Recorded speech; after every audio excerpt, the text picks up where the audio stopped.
क्या आपको सूप पीना पसंद है और आप भी बाज़ार जैसा सूप पीना चाहते हैं, लेकिन बाहर से थोड़ा सा एक्सपेंसिव भी पड़ता है और रोज़ रोज़ बंदा बाज़ार बाहर जा भी नहीं सकता, तो वैसा ही सूप हम घर पर बनाएंगे। घर पर कुछ लोगों से सूप वैसा बाज़ार वाला नहीं बनता, लेकिन हम कुछ इसमें ऐसी चीज़ें डालेंगे जो सेम टू सेम घर की चीज़ों से बनेगा और सेम टू सेम बाज़ार जैसा ही होगा, यम्मी होगा।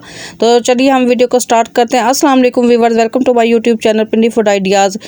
तो अब हम अपनी रेसिपी को स्टार्ट करते हैं। यहाँ पर मैंने पानी ले लिया। पानी आपने काफ़ी सारा लेना है, चिकन के हिसाब से लेना है, इतना कि आपको आपकी यखनी भी आपको मिल जाए और चिकन भी आपका अच्छे से बॉईल हो जाए। तो यहाँ पर मैंने 1 पाव से ज़्यादा यहाँ पर चिकन लिया है। चिकन को अच्छे तरीके से मैंने साफ़ कर लिया है। इसमें हमने बोनलेस भी लेना है और थोड़ा सा हम बोन के साथ भी लेंगे, क्योंकि हमने यखनी तैयार करनी है और यखनी बोन से ही बनती है। तो आप इसमें जो गर्दन वगैरह की और पसलियों की जो हड्डियाँ होती हैं, आप इसमें वो ले लें। सबसे पहले जब हम इसे चिकन को रखेंगे तो यहाँ पर थोड़ा सा ऊपर ऐसे झाग आ जाते हैं जो थोड़ी सी स्मेल पैदा कर देते हैं, तो इसलिए आपने ये झाग लाजमी उतारने हैं। ये छोटी छोटी ट्रिक होती है जो आपको किसी नहीं पता होता और इन्हीं से आपका सूप ख़राब हो जाता है। तो यहाँ पर हम इसे अच्छे तरीके से सारी इसको उतार लेंगे ताकि इसकी मैल वगैरह जो भी होती है और ये उतर जाए।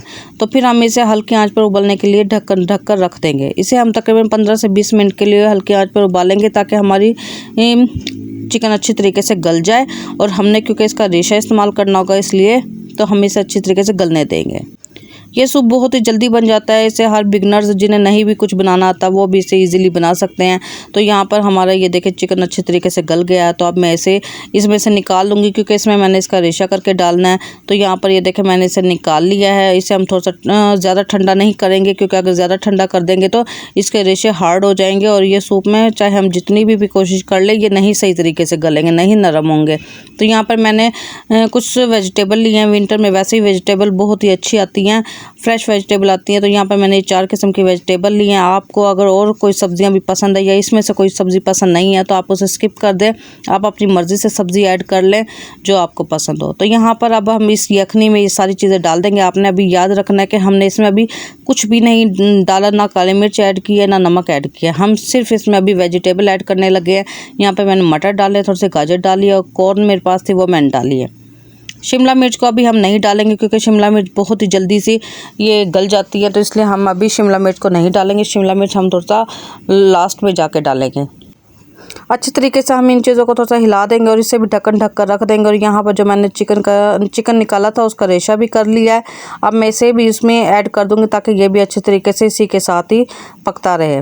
तो ये देखें अभी से ही हमारे सूप की लुक आना शुरू हो गई है और अभी हमने इसमें कुछ और ऐड नहीं किया। अभी हम इसे ऐसे ही थोड़ा सा पकाएंगे, क्योंकि सब्जियां भी बहुत जल्दी गल जाती हैं। हम इसे 5 से 10 मिनट के लिए इसे बिल्कुल हल्के आंच पर ढक्कन ढक कर रख देंगे। आप ये रेसिपी मेरे बताए हुए तरीके से ज़रूर बनाएं और ये आपका सूप बहुत ही जल्दी बनेगा, बहुत ही यमी बनेगा और बहुत ही कम बजट में बहुत ही कम खर्चे में बनेगा। ये देखिए अब मैं यहाँ पर इसमें नमक ऐड करने लगी हूँ। आपने इस पॉइंट पे इसमें नमक अपने हिसाब से डालना और काली मिर्च भी अपने हिसाब से डालनी है। जितना आपको तेज़ या कम पसंद है आप उस तरीके से नमक ऐड कर लें।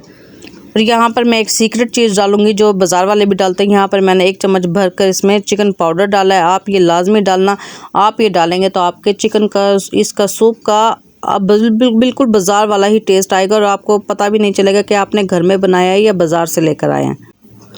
अभी इतना ज़्यादा पकने के बाद मैं इसमें अब शिमला मिर्च ऐड करूँगी। शिमला मिर्च आपने इस पॉइंट पे ही ऐड करनी है। आप चाहें तो इसमें बंद गोभी भी डाल सकते हैं। ये देखें हम अभी इसे थोड़ा सा पकने देंगे। इसके बाद हमने इसमें कुछ सॉसेस वगैरह ऐड करनी है और सिरका वगैरह ऐड करना है, जो कि हर घर में मौजूद होता है। और इससे पहले यहाँ पर मैंने तकरीबन 3 से 4 चम्मच यहाँ पर मैंने कॉर्नफ्लोर लिया है। इसमें हमने सिर्फ पानी डालना है, पानी से इसे मिक्स करना है। तो यहाँ पर हम थोड़ा सा पानी डालेंगे। अगर ये थोड़ा सा पतला भी हो जाए तो कोई बात नहीं होती, क्योंकि इसने उसमें सूप में जाकर गाढ़ा ही करना होता है, इसका मकसद यही होता है। तो आपने यहाँ पर कॉर्नफ्लोर का ही इस्तेमाल करना है। कॉर्नफ्लोर थोड़ा सा ज़्यादा भी लग सकता है, वो आपके सूप की क्वांटिटी पर डिपेंड करता है।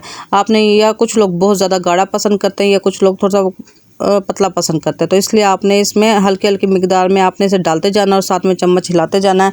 और आपने इसे छोड़ना बिल्कुल भी नहीं है। चम्मच आपने साथ साथ लाजमी हिलाते रहना। अगर आप चम्मच नहीं हिलाएंगे तो इसमें ये गुठलियाँ सी बनना शुरू हो जाएंगे। तो यहाँ पर मैंने सिरका ऐड किया है। सिरका भी आपको ज़्यादा खट्टा पसंद है तो आप सिरका थोड़ा सा ज़्यादा डाल लें, लेकिन मैं यहाँ पर नॉर्मल रखूँगी। मैंने यहाँ पर थोड़ी सी सोया सॉस ऐड की है और यहाँ पर थोड़ी सी मैंने चिली सॉस ऐड की है। चिली सॉस भी आपने थोड़ी सी नॉर्मल ही रखनी है, क्योंकि इसमें मिर्चें होती हैं तो आपका सूप बहुत ज़्यादा स्पाइसी भी हो जाता है। हाँ, जिन लोगों को स्पाइसी पसंद है वो डाल सकते हैं। यहाँ पर मैंने 3 अंडे लिए थे, उबाल लिए थे जिन्हें और बारीक बारीक इस तरीके से टुकड़े कर लिए थे। कुछ लोग इसमें अंडा फेंट कर डालते हैं, जिन्हें अंडा फेंट कर डाला हुआ पसंद है वो उस तरीके से डाल लें, और लेकिन मेरी फैमिली में यहाँ पर बॉईल करके खाया जाता है, तो मैं यहाँ पर बॉईल करके डालूँगी। अब हमारा सूप तकरीबन रेडी था और मैंने इसमें ऐड कर दिया था। हमारा सूप बन गया, ये देखिए बिल्कुल तैयार हो गया है। कितनी मज़े की इसकी लुक आई है, कितना प्यारा बना है, बिल्कुल बाज़ार जैसा बना, बल्कि बाज़ार से ज़्यादा अच्छा ही बना होगा। और टेस्ट में तो इतना लाजवाब है ये कि आपकी सोच है, आप भी मेरी रेसिपी को ज़रूर ट्राई करें। बहुत ही सिंपल सी रेसिपी मैंने आपको बताई है। सो व्यूअर्स, उम्मीद है कि आपको मेरी डिफरेंट सी छोटी सी वीडियो अच्छी लगी होगी। अगर अच्छी लगी तो मेरे चैनल पिंडी फूड आइडियाज़ को लाइक कर दें, शेयर कर दें, सब्सक्राइब कर दें, और प्लीज़ कमेंट ज़रूर किया करें और बताएं कि आपके घर में भी कैसे बनाया जाता है, किस तरीके से बनता है। शेयर किया करें आप।